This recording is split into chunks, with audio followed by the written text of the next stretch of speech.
কোরআনে কারীমের তেলাওয়াত শুনে, আল্লাহর জিকির শুনে মুমিনের কি অবস্থা হবে, কাফেরের কি অবস্থা হবে, বেঈমানের কি অবস্থা হবে, আল্লাহ রাব্বুল আলামিন চমৎকার ভাবে কোরআনে কারীমের মধ্যে তুলে ধরেছেন। ইন্নামাল মুমিনুনা আল্লাযীনা ইযা যুকিরাল্লাহ ওয়াজিলাত কুলুবুহুম ওয়া ইযা তুলিয়াত আলাইহিম আয়াতুহু যাদাতহুম ঈমানা। প্রিয় ভাইরা আমার, কোরআনের সাথে একটু নিজেদেরকে কম্পেয়ার করি না। কোরআন নামক এই দর্পণের সামনে একটু নিজেকে মেলে ধরুন। কোরআন নামক এই আয়নার সামনে নিজেকে একটু দাঁড় করান, একটু নিজেকে মেলে ধরি কোরআনের সামনে। কোরআন নামক এই মহাসমুদ্রের মধ্যে একটু অবগাহন করি না আমরা, নিজেদেরকে একটু যাচাই বাছাই করি কোন লেভেলে আমরা আছি। কোরআন তেলাওয়াত শুনলে, আল্লাহর জিকির শুনলে আমাদের অবস্থাটা কেমন হবে, বেঈমানদের অবস্থাটা কেমন হবে, একটু কোরআন থেকে শিক্ষা নেই না? যদি মুমিনদের যে অবস্থা আল্লাহ বয়ান করলেন কোরআনের মধ্যে, আমার অবস্থা যদি ওই রকম না হয়, প্রিয় ভাই, আমার অন্তরের চিকিৎসা দরকার, আমার নিজের চিকিৎসা দরকার। কেন আমি কোরআনের সাথে কম্পেয়ার করে তো আমি পাচ্ছি না। আল্লাহ যেই মুমিনের প্রশংসা করলেন, যে মুমিনের ডেফিনেশন দিলেন, আমি তো সেই লেভেলে নাই। আমি তো দেখি কোরআনের বয়ানের সাথে আমি মুমিন, আমি মুসলমান, আমার অনেক ফারাক, অনেক পার্থক্য। যদি আমি ওই লেভেলে পৌঁছতে না পারি, তাহলে আমার চিকিৎসা দরকার। প্রিয় ভাই, কোরআন বলছে ইন্নামাল মুমিনুনা আল্লাযীনা ইযা যুকিরাল্লাহ, মুমিন তো তারা যখন আল্লাহর স্মরণ হবে, ওয়াজিলাত কুলুবুহুম, তাদের হৃদয়টা বিগলিত হবে, তাদের অন্তরটা নরম হবে আল্লাহর স্মরণ শুনে। এক আল্লাহর স্মরণ যখন করা হবে, আল্লাহর জিকির হবে, তাওহীদের আলোচনা হবে, তখন মুমিনের অন্তর হবে বিগলিত। তাদের চেহারার দিকে তাকালে বোঝা যাবে যে না, এই ব্যক্তি মুমিন। ওয়াইদা তুলিয়াত আলাইহিম আয়াতু, আর যখন কোরআনের আয়াত তেলাওয়াত হবে, যাদাতহুম ঈমানা, তাদের ঈমানটা বেড়ে যাবে। বলেন না সুবহানাল্লাহ। এ হলো মুমিনের অবস্থা। আপনি একটু এবার নিজেকে মেলান, একটু নিজেকে এই আয়াত দিয়ে একটু জাজ করেন, একটু বিচার করেন, বিশ্লেষণ করেন। আচ্ছা, আল্লাহ বলছে আল্লাহর আলোচনা শুনলে, আল্লাহর জিকির যখন করব, অন্তর বিগলিত হবে। কই, আমার অন্তরটা তো নরম হচ্ছে না। আমি তো মুখে বলছি সুবহানাল্লাহ, আলহামদুলিল্লাহ, আল্লাহু আকবার বলছে, হাঁটতে চলতে আমি তো জপতেছি, কিন্তু আমার হৃদয়ের অবস্থা তো চেঞ্জ হচ্ছে না, পরিবর্তন হচ্ছে না। তাহলে বুঝতে হবে আমার অন্তরটা অসুস্থ হয়ে গিয়েছে, আমার হৃদয়টা অসুস্থ হয়েছে। প্রিয় ভাই, মানুষ দুটো জিনিসের নাম, বডি এবং আত্মা। দুই জিনিসের সমন্বিত রূপ হচ্ছে মানুষ। 3.5 হাত বডি আছে, আত্মা নাই, আপনি তাকে মানুষ বলেন না, ডেড বডি বলেন। আবার শুধু আত্মা আছে, রূহ আছে, ডেড বডি নাই, তাকেও মানুষ বলেন না। দুই জিনিসের সমন্বিত রূপ হচ্ছে মানুষ। আপনার দেহকে সুস্থ রাখার জন্য খাবার প্রয়োজন, অক্সিজেন প্রয়োজন, ভিটামিন প্রয়োজন। এগুলো না দিলে আপনার দেহ কাজ করে না, দেহ দুর্বল হয়ে যায়, অসুস্থ হয়ে যায়। অসুস্থ হলে ট্রিটমেন্ট দরকার।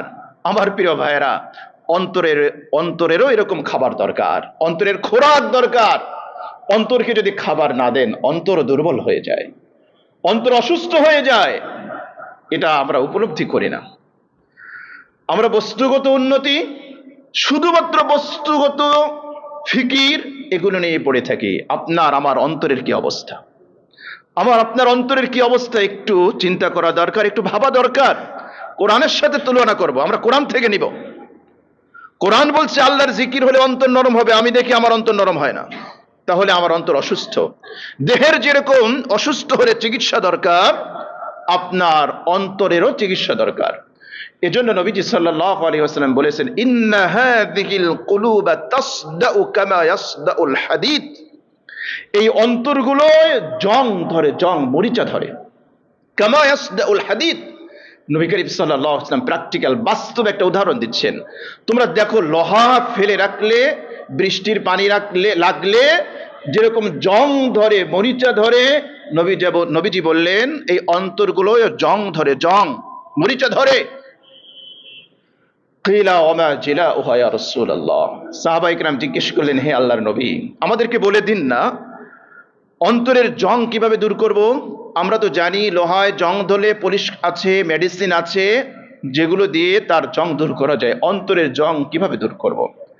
নবীজি সাল্লাল্লাহু আলাইহি সাল্লাম বললেন, কাসরাতু যিকরিল মাউত ওয়া তিলাওয়াতুল কোরআন।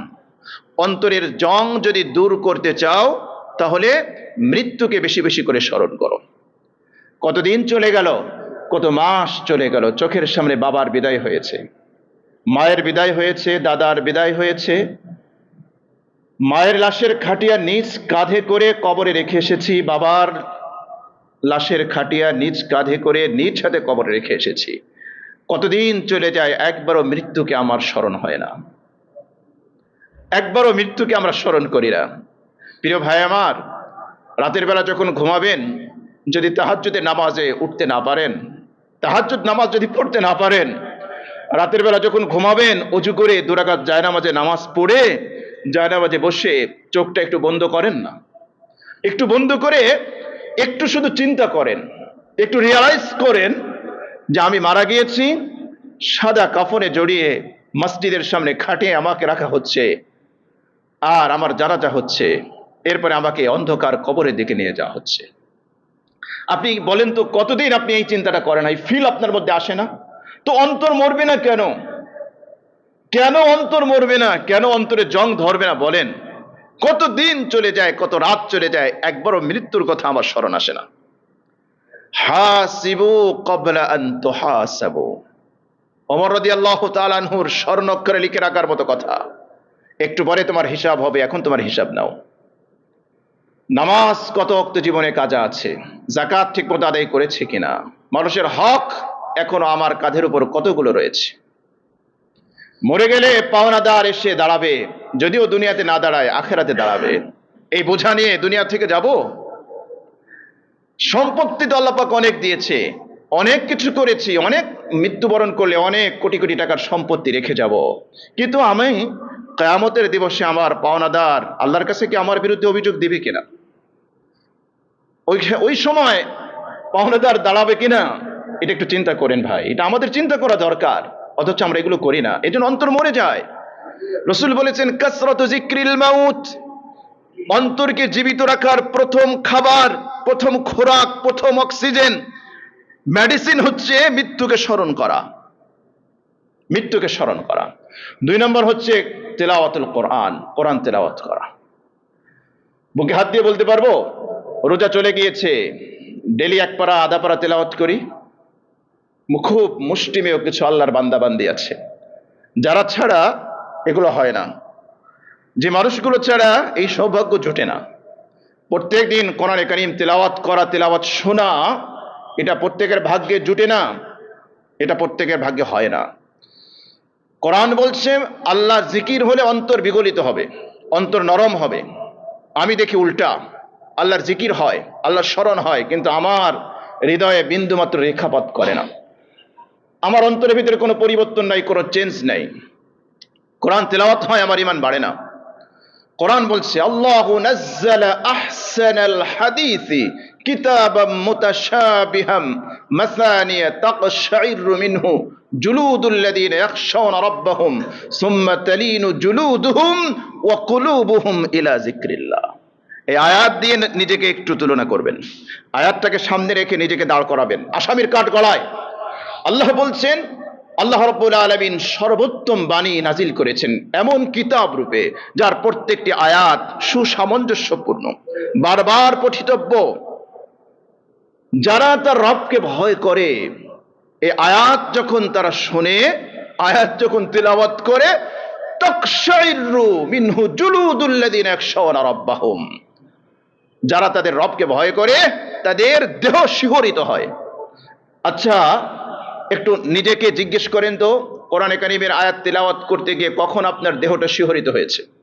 বলেন আমাকে বলেন, কোরআনে কারীমের তিলাওয়াত শুনে কখন আপনার দেহটা শিহরিত হয়েছে, আন্দোলিত হয়েছে? কবে হয়েছে, কোন সময় হয়েছে?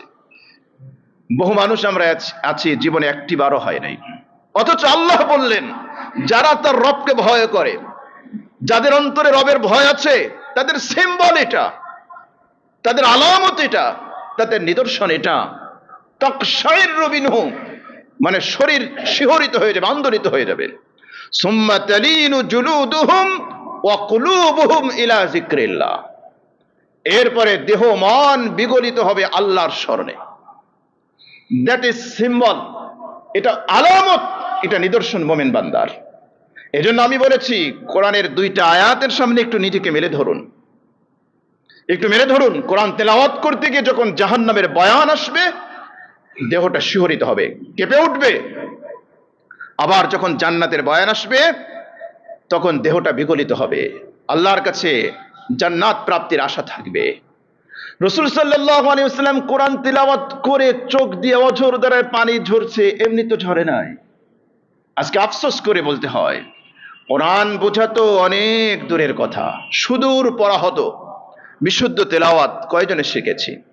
কয়জনে বাচ্চাকে বিশুদ্ধ তেলাওয়াত শিক্ষা দিয়েছি? কোন দিকে কথা বলবো, সারা অঙ্গে ব্যথা, সারা অঙ্গে ব্যথা, মেডিসিন কোথায় দিব, কোন জায়গায় দিবেন? কোরআন তিলাওয়াত শেখানোর জন্য কি যে একটা, মানে আমাদের সমাজে সাধারণ যারা জেনারেল শিক্ষায় শিক্ষিত, আমাদের মাথায় যে কি ধরনের একটা ভূত চেপে বসেছে। কি করি? বাচ্চাদেরকে কোরআন শিখাই ঠিকই, কতদূর শিখাই? কোনো মতে শুরু থেকে একবার শেষ করলে হুজুর কোরআন খতম দিয়েছে। ইয়া লাল আজাব, হায় আশ্চর্যের কথা, হায় আশ্চর্যের কথা। সেই যে শৈশবকালে ক্লাস 4-এ ক্লাস 5-এ পড়ার সময় টিউটর একজন রেখেছিলাম, তাও একেবারে বাজারে খুঁজে খুঁজে সবচেয়ে সস্তা পাওয়া যায় কোথায়, যাচাই করে দেখি নাই তার পড়াটা নিজের পড়া শুদ্ধ কিনা, একাডেমিক ব্যাকগ্রাউন্ড আছে কিনা, এইটা দেখি নাই। দেখেছি সবচেয়ে কম দামে কোন টিউটর পাওয়া যায়, এটা দেখেছি, ওইটাই ঠিক করেছি। বাচ্চাকে এ থেকে আলিফ থেকে শুরু হয়েছে, কোনো মতে একবার কোরআন খতম দিয়েছে। হুজুর ঠিক আছে, কোরআন তো শেষ, আপনার আর দরকার নেই। ইয়া লাল আজাব, পার পাওয়ার কোনো পথ নাই। অকাল রব্বানা ইন্না আতানা সাদাতানা ওয়া কুবারানা ফাআদাল্লুনা সাবিলা। আমরা চাই না আমাদের সন্তানরা কিয়ামতের দিবসে আমাদের বিরুদ্ধে আল্লাহর আদালতে মামলা ঠুকে দিক, আর এটা বলুক আল্লাহ এই যে মুরব্বী, এই যে বড়, এই যে বাবা, এই যে মা, এই যে বড় ভাই, এই যে আবার নেতা, ফাআদাল্লুনা সাবিলা, সত্য পথ আমাদেরকে শেখায় নাই, কোরআন বুঝাই নাই, হাদিস বুঝাই নাই, আল্লাহকে চেনাই নাই, রসুলকে চেনাই নাই। আদাল্লুনা সাবিলা, একেবারে পথ ভ্রষ্ট করেছে। রব্বানা আতিহিম দিফাইনি মিনাল আযাব ওয়ালআনহুম লা'নান কাবীরা, হে আমাদের প্রতিপালক এদেরকে ডাবল শাস্তির ব্যবস্থা করেন, আপনার অভিশাপ এদের উপর বর্ষণ করেন। চিন্তা করতে পারেন প্রিয় ভাইয়েরা, যে কলিজার টুকরো সন্তানের জন্য নিজের জীবন, নিজের যৌবন, নিজের মেধা, জিনের বুদ্ধি, উপার্জিত সম্পদ সব ব্যয় করে দিয়েছেন।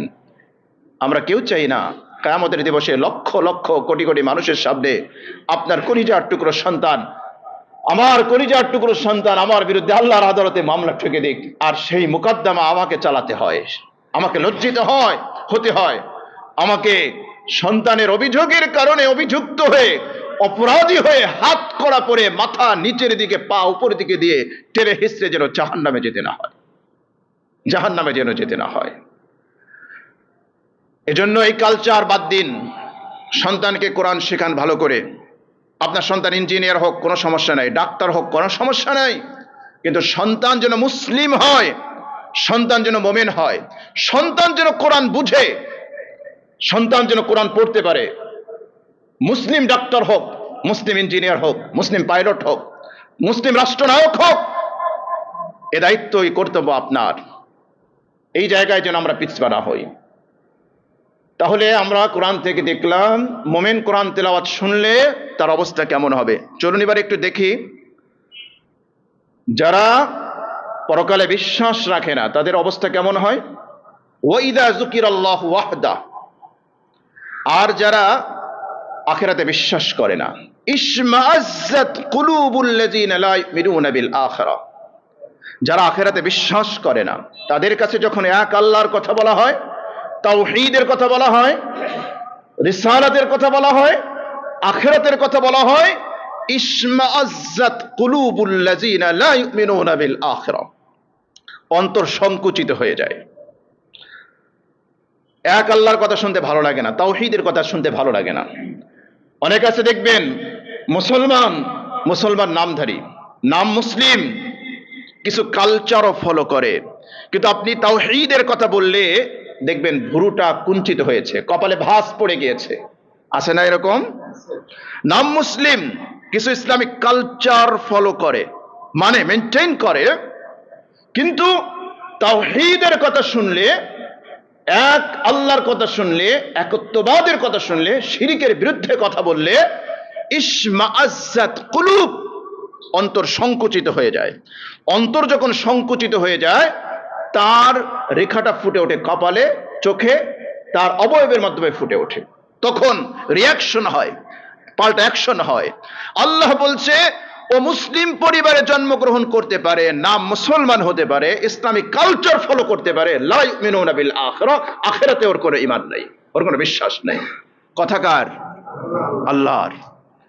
ওয়াইজা যুকিরাল্লাযীনা মিন দুনিহি ইযা হুম ইস্তাবশিরুন। আর যখন আল্লাহর কথা বাদ দিয়ে যখন ভিন্ন কোনো কিছুর কথা বলা হয়, যদি বলেন এখানে একটা সিম্বল হবে তাওহীদের সিম্বল, দেখবেন মুসলমানের সন্তানরা বেঁকে বসবে। আছে না? কথা বলে না। আপনি যদি বলেন যে আমি ওইখানে একটা তাওহীদের সিম্বল আমি তৈরি করতে চাই, এমন কিছু করতে চাই যেগুলো আল্লাহর একত্ববাদের বহিঃপ্রকাশ ঘটবে, মুসলমানের সন্তান আপনার বিরুদ্ধে দাঁড়িয়ে যাবে। যদিও সে নিজেকে দাবি করে মুসলিম, কিন্তু আল্লাহর ঘোষণা হচ্ছে লা ইউমিনুনা বিল আখিরাহ, সে আখিরাতে বিশ্বাস করে না।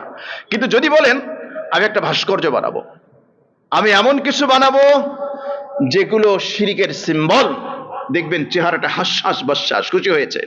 কোরআন তো জীবন্ত কোরআন, আমি এজন্য বলি কোরআন জীবন্ত, একেবারে জীবন্ত কোরআন। মানুষের নেচার, মানুষের ক্যারেক্টার, মানুষের অভ্যাসগুলো কোরআন যে কত চমৎকার ভাবে তুলে ধরেছে। আপনি যদি কোরআনের গভীরে ঢুকেন, কোরআনের ভিতরে যদি আপনি ঢুকেন, তাহলে মনে হবে যে আল্লাহ মনে হয় মানুষের ব্যাড হ্যাবিট, মানুষের গুড হ্যাবিট, ভালো দিক খারাপ দিক কোরআন জীবন্ত ভাবে উপস্থাপন করেছে। মনে হবে না যে 1450 বছর পূর্বেই কোরআন নাজিল হয়েছে। আপনি যদি সত্যিকার অর্থে কোরআন বুঝে আপনি যদি কোরআন তেলাওয়াত করেন, কোরআন পড়েন, কোরআন বুঝেন, আপনার কাছে মনে হবে যে এই তো আমার কোরআন আমাকে নিয়ে বলছে, আমার ভিতরে এই সমস্যা আছে, এর সলিউশন কোরআন আমাকে দিচ্ছে, আমার এটা দরকার, আমি হতাশ, আমি কিভাবে হতাশা থেকে বের হব, কোরআন আমাকে বলছে, কোরআন যেন আমাকেই ডেকে বলছে। কোরআন যখন তিলাওয়াত করবেন, তিলাওয়াত করতে করতে যখন আপনার সামনে আসবে, কুল ইয়া ইবাদিয়াল্লাযীনা আসরাফু আলা আনফুসিহিম লা তাকনাতু মির রাহমাতিল্লাহ। আজকে আমরা অনেকে ফ্রাস্ট্রেটেড, আজকে আমরা অনেকে হতাশ, অনেকে একেবারে নিরাশ হয়ে গিয়েছি, গুনাহ করেছি, ভুল করেছি, জীবনের লক্ষ্য নাই, উদ্দেশ্য নাই, ভবঘুরে হয়ে গিয়েছি। কোন কারণে কোরআন পড়তে পড়তে আসলাম এই আয়াতের কাছে, ইয়া ইবাদি। যদি সত্যিকার একটা অন্তর থাকে আর হৃদয় থাকে, আর যদি উপলব্ধি করেন, আরে ইয়া ইবাদি কত বড় শব্দ। আরে প্রাইম মিনিস্টার যদি আপনাকে বলে এইটা আমার কাজের লোক, আমার সাথের লোক, তাহলে আপনি গর্ব করেন। আর আমার আল্লাহ যখন ডেকে বলবে ইয়া ইবাদি, এটা আমার বান্দা, সুবহানাল্লাহ সুবহানাল্লাহ, ইয়া ইবাদি, এটা আমার বান্দা, এটা আমার গোলাম, এটা আমার বান্দা, এই ব্যক্তি আমার বান্দা। আল্লাযীনা আসরাফু আলা আনফুসিহিম, যারা নিজেদের প্রতি জুলুম করেছো, অন্যায় করেছো, অবিচার করেছো, গুনাহ করেছো, গুনাহ করতে করতে নিজেকে কলুষিত করে ফেলেছো, এই সকল বান্দাদেরকে যখন আল্লাহ এত মুহাব্বতের সাথে ডাক দিয়ে বলবে ইয়া ইবাদি, এর চেয়ে বড় সান্ত্বনার বাণী, এর চেয়ে বড় আশার বাণী আপনি কোথায় পাবেন বলেন আপনি? এজন্য আমি বলেছি প্রিয় ভাই, আপনি হতাশ, আপনার অন্তরে শান্তি নাই, কোরআন পড়েন, কোরআন তেলাওয়াত করেন। নবীজি বলেছে অন্তরের জং, অন্তরের হতাশা দূর করার জন্য সবচেয়ে বড় মেডিসিন হচ্ছে তেলাওয়াতুল কোরআন। বিশ্বাস না হয় কষ্ট করে একদিন শেষ রাতে উঠেন, শেষ রাত্রে উঠে কোরআন পড়েন, 2-4 রাকাত তাহাজ্জুদের নামাজ পড়ে কোরআনটা পড়েন। বিশ্বাস করেন মানসিক ডাক্তারের কাছে আপনাকে যেতে হবে না। আরে ভাই, ইসলাম তো আপনার মানসিক প্রশান্তির জন্য যা দরকার সব দিয়ে দিয়েছে। আলা বিযিক্রিল্লাহি তাতমাইন্নুল কুলুব, আলা বিযিক্রিল্লাহি তাতমাইন্নুল কুলুব। অন্তরে শান্তি নাই, একটু জিকির করেন না, একেবারে চারিদিকে নীরব নিস্তব্ধ, ঘুম থেকে একটু উঠেন না ভাই। জীবনের 60-70টি বসন্ত চলে গেল গাফলতের মধ্যে, অলসতার মধ্যে চলে গেল, কাটিয়ে দিলাম। প্রত্যেক রাত্রেই তো ঘুমাই। বৃহস্পতিবারের দিন রাত যখন আসবে, আগামীকাল অফিস নাই, ছুটি, একটু জাগ্রত হই না ভাই? কতটা বসন্ত জীবন থেকে চলে গেল না? এই সময় তো দেখতে দেখতে চলে গেল। এই তো মাত্র কয়েকদিন আগে স্কুল লাইফ শেষ করেছেন, এরপরে ইউনিভার্সিটি লাইফ শেষ করলেন, এরপরে চাকরি ব্যবসায় ঢুকলেন। একটু দেখেন না, আয়নার সামনে একটু দাঁড়ান, আপনার চুলগুলো সাদা হয়ে গিয়েছে, আপনার দাড়িগুলো সাদা হয়েছে। এ তো মেসেজ, পরকালে যাওয়ার মেসেজ। হিসাব নেন না। দেখতে দেখতে মনে হবে যে মাত্র কয়দিন আগে স্কুল লাইফ শেষ করলাম, আজকে 40 বছর হয়ে গেল, আজকে 50 বছর হয়ে গেল। তো 50টা বছর চলে গেল, আমি তাহাজ্জুদের নামাজে দাঁড়ালাম না, আল্লাহকে একটু ডেকে দেখলাম না, আল্লাহর একটু স্মরণ করলাম না, নীরবে নিস্তব্ধে দুফোঁটা চোখের পানি ফেলে আমি আমার আল্লাহকে একটু ডাকলাম না। আমার জীবন এভাবে চলে গেল, এভাবে চলে যাবে। আলাম ইয়ানি লিল্লাযীনা আমানু আন তাখশা কুলুবুহুম লিযিকরিল্লাহ। কি যে হৃদয়গ্রাহী ভাষায় আমার আল্লাহ ডেকে বলছে, আলাম ইয়ানি লিল্লাযীনা আমানু, মুমিনদের জন্য কি এখনো সময় হয় নাই? এখনো কি সময় হয় নাই? আন তাখশা কুলুবুহুম লিযিকরিল্লাহ, আল্লাহ স্মরণের জন্য হৃদয়টাকে বিগলিত করবে, আল্লাহর ভয়ে আল্লাহর স্মরণ করবে। এখনো সময় হয় নাই। আর কখন সময় হবে? চোখের সামনে বাবার বিদায়, মায়ের বিদায় হয়ে গেল, দেখতে দেখতে দাড়িগুলো চুলগুলো সাদা হয়ে গেল, এখনো কি সময় হয় নাই? মাথার চুলগুলো পেকে গিয়েছে, এখনো কি দাড়ি রাখার সময় হয় নাই? এখনো কি যৌবনটা ধরে রাখতে চাই? এই বুড়া বয়সে এখনো কি যুবক সাজতে চাই? চামড়াটা কুঁচকে গিয়েছে, ভাঁজ পড়ে গিয়েছে। আয়নার সামনে একটু দাঁড়ান না প্রিয় ভাই, একটু দাঁড়ান, আয়নার সামনে একটু দাঁড়ান, নিজেকে একটু প্রশ্ন করেন। ইয়া আইয়ুহাল্লাযীনা আমানুত্তাকুল্লাহ ওয়াল তানজুর নাফসুম মা কদ্দামাত লিগাদ। হে ঈমানদারেরা, আল্লাহকে ভয় করো। ওয়াল তানজুর, একটু চিন্তা করো, একটু ফিকির করো। এখন যদি মৃত্যু হয়ে যায়, আগামীকাল আল্লাহর সামনে দাঁড়াতে হবে। কি জমা করেছো? কতটুকু জমা হয়েছে? একটু দেখি না ভাই, একটু দেখি না।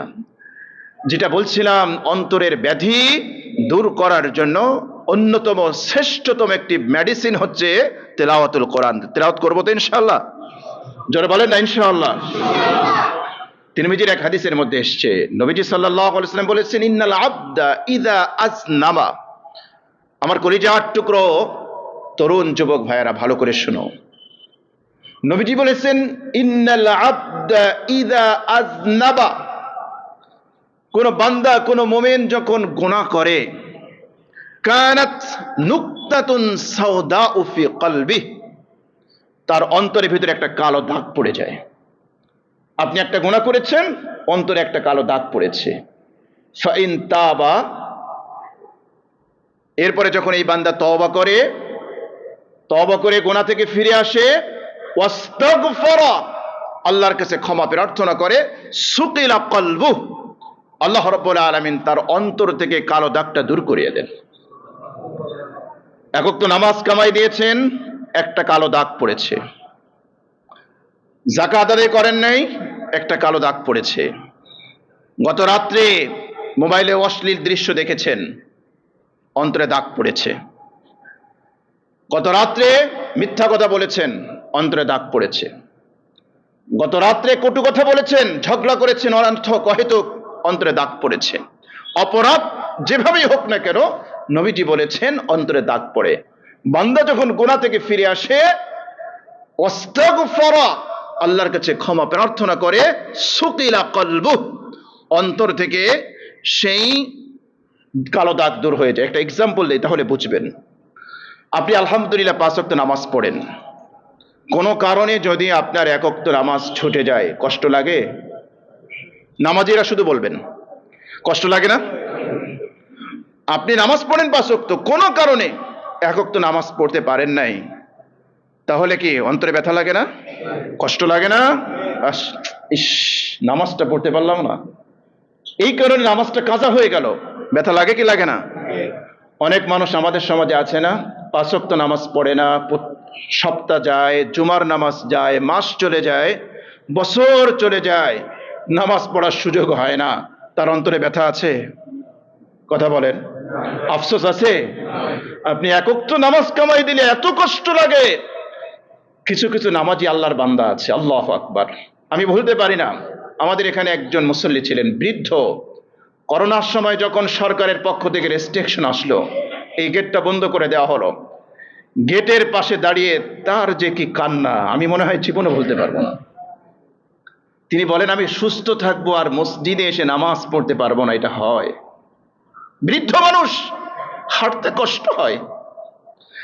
এই মসজিদের গেট ধরে এমন কান্না করেছিলেন যে আমি সুস্থ মানুষ, আমি মসজিদে এসে নামাজ পড়তে পারবো না, আল্লাহর ঘরে এসে সিজদা দিতে পারবো না, এটা কেমনে হয়? এটা কিভাবে হয়? আমার তখন মনে পড়েছিল 7 শ্রেণীর মানুষকে যে আল্লাহ পাক আরশের নিচে ছায়া দিবে, তার মধ্যে এক শ্রেণীর মানুষ হলো অরাজুলুন কলবুহু মুআল্লাকুম বিল মাসাজিদ, ওই সকল মানুষ যাদের অন্তরটা মসজিদের সাথে লেগে থাকে। ওনাকে দেখে আমার সেটা মনে পড়েছিল। তো একটা মানুষ মসজিদে আসতে পারবে না, এজন্য কান্না করে। আপনি এক ওয়াক্ত নামাজ কাজা হলে আপনার হৃদয়ে ব্যথা লাগে, কষ্ট লাগে। আবার একই মানুষ মাস চলে যায়, সপ্তাহ চলে যায়, বছর চলে যায়, নামাজ পড়ে না, কোনো অনুতপ্ত নাই, অনুশোচনা আর অনলেশে দগ্ধ হয় না। পার্থক্য কোথায়? ওই যে নবীজি বললেন, ইন্নাল মুমিনা ইযা আযনাবা কানাত ফি কলবিহি নুকতাতুন সাওদা।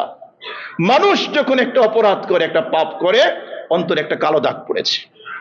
এরপরে নবীজি বলেন, ফাইদা যাদা যাদাত, গুনাহ যত বাড়তে থাকে অন্তরের কালো দাগ তত বাড়তে থাকে। এক পর্যায়ে রিয়েলাইজ হয় না যে আমি পাপ করছি। একজন মুমিন, একজন মুসলমান অপরাধ করতে পারে, পাপ করতে পারে, এটা আল্লাহ মাফ করে দিবেন। কিন্তু সবচেয়ে কষ্টের জায়গা কোনটা জানেন? হে আমার নওজওয়ানেরা, কলিজার টুকরো ভাইয়েরা, তুমি হৃদয়ের কান দিয়ে শোনো, তোমার অপরাধ করার পরে যদি তোমার ভিতরে কোনো অপরাধ বোধ যদি না থাকে, আমি বলবো প্রিয় ভাই, তোমার কপালটা বড় খারাপ। আপনি অপরাধ করেছেন, অপরাধ করার পরে যদি আপনার ভিতরে কোনো অপরাধ বোধ না থাকে, তাহলে বুঝবেন যে আপনার ইমানের অবস্থা প্রায় শেষ। ইমানের পাওয়ার যদি থাকে, মুমিন মুসলমান গুনাহ করতে পারে, গুনাহ করার পরে তার ভিতরে অনুশোচনা হবে না, সে অনুতপ্ত হবে না, এটা হতে পারে না। তাহলে তার ইমান মারা গিয়েছে।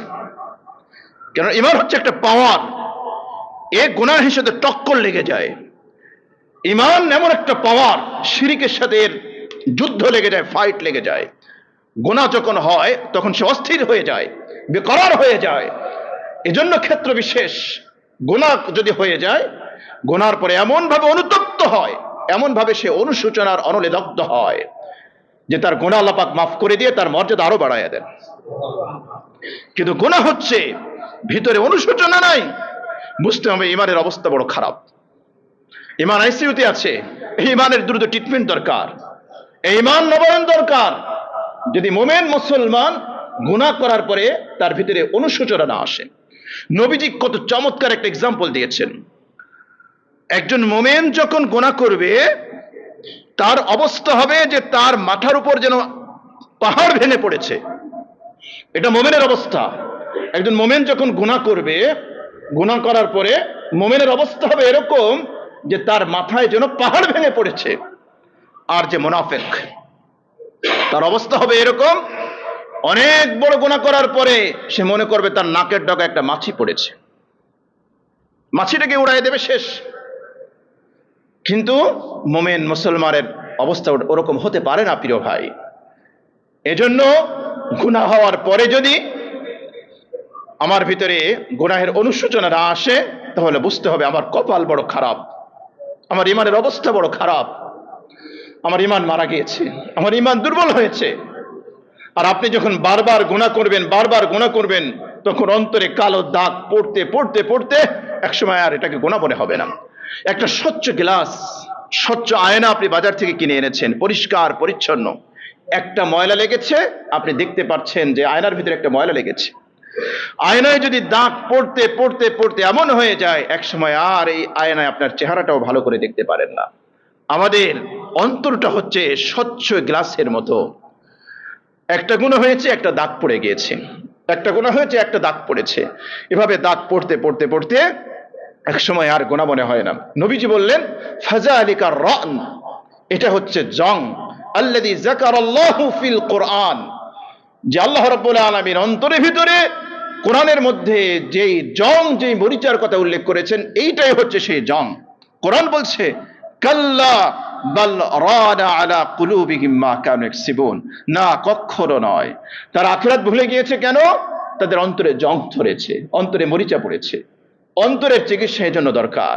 এজন্য অন্তর পিউরিফাই করা, অন্তরকে পরিশুদ্ধ করা অনেক গুরুত্ব আছে ইসলামে।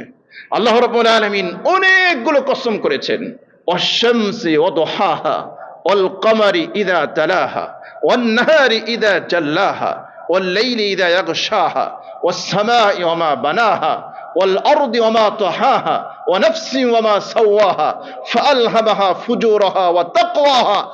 এতগুলো কসম করার পরে আল্লাহ বলছেন কদ আফলাহা মান যাক্কাহা, সফল হয়েছে ওই ব্যক্তি যে তার চিত্তকে পরিশুদ্ধ করতে পেরেছে, যে তার আত্মাকে পরিশুদ্ধ করতে পেরেছে, যে তার অন্তরকে পরিশুদ্ধ করতে পেরেছে। আপনার অন্তর যদি ভালো হয়, বডি ভালো হতে বাধ্য। বিশাল বড় ফেরি দেখবেন, ছোট্ট একটা ইঞ্জিন এই বিশাল বড় ফেরিকে ধাক্কা দিয়ে নিয়ে যাচ্ছে। আমাদের এই 3.5 হাত বডির জন্য আল্লাহ ছোট্ট একটা ইঞ্জিন বসিয়ে দিয়েছে, এটার নাম হচ্ছে আত্মা, কলব, রূহ। এটা যদি ভালো হয়ে যায় 3.5 হাত বডি ভালো হতে বাধ্য। এটা যদি পচে যায় 3.5 হাত বডিও নষ্ট হয়ে যাবে। এটি রাসূল বলেছেন ইদা সলুহাত সলুহাল জাসাদু কুল্লু ওয়া ইদা ফাসাদাত ফাসাদাল জাসাদু কুল্লু আলা ওয়াহিয়াল কলব। নবীজি বলেছেন ভিতরে একটা গোশতের টুকরা আছে, যদিও নবীজি এটা বোঝানোর জন্য বলেছেন, যখন ওই গোশতের টুকরাটা ভালো হবে, দেহ ভালো হবে, 3.5 হাত বডি ভালো হবে। আর ভিতরের ওই জিনিসটা যখন পচে যাবে, নষ্ট হয়ে যাবে, তখন 3.5 হাত বডিও নষ্ট হয়ে যাবে। ভিতরের জিনিসটা যখন পচে যাবে, কোরআন তেলাওয়াত ভালো লাগবে না, নামাজ ভালো লাগবে না, নামাজের মধ্যে মনোযোগ আসবে না, নামাজ পড়তে তখন অলসতা লাগবে। তখন মক্কা শরীফ থেকেও আজান হলে বাথরুমের ভিতরে গিয়ে পলায় থাকবে নামাজ না পড়ার জন্য। আর এই অন্তরটা যদি ভালো থাকে, তাহলে বন্যার পানিতে প্লাবিত পানির ভিতরে দাঁড়িয়েও নামাজ আদায় করে। এরকম এক্সাম্পল আছে না নাই? বহু আছে। আপনি অফিসে এসির মধ্যে থেকেও নামাজ পড়তে পারেন না। বহু রিক্সা চালক আছে, শরীরটা ঘেমে গিয়েছে, রিক্সাটা রেখে পাশে নামাজে দাঁড়ায়। বহু এক্সাম্পল এটা আছে। পার্থক্য এই জায়গায়, পার্থক্য এই জায়গায়। অন্তর যদি নষ্ট হয়ে যায়, পচে যায়, রসুলের আদর্শ ভালো লাগবে না, তখন যুক্তি, তখন কস সেখানে দাঁড় করাতে হবে। এই কারণে এই সমস্যা, অমুক তমক ইত্যাদি। আর অন্তর যদি ভালো হয়, কোনো বাধা মানবে না, কোনো বাধা মানবে না। এজন্য প্রিয় ভাই, আসুন না কোরআনের কাছে ফিরে আসি। রসুল কোরআন তেলাওয়াত শুনে কেঁদেছেন। আমাদের চেষ্টা করা উচিত আমরা যেন কোরআন শুনে আমাদের এই অবস্থা হয়, কোরআন তেলাওয়াত করে আমরা যেন ওই অবস্থায় পৌঁছতে পারি। আল্লাহ রাব্বুল আলামিন কথাগুলোর উপরে আমাকে আপনাকে প্রত্যেককে আমল করার তৌফিক দান করেন। আমিন।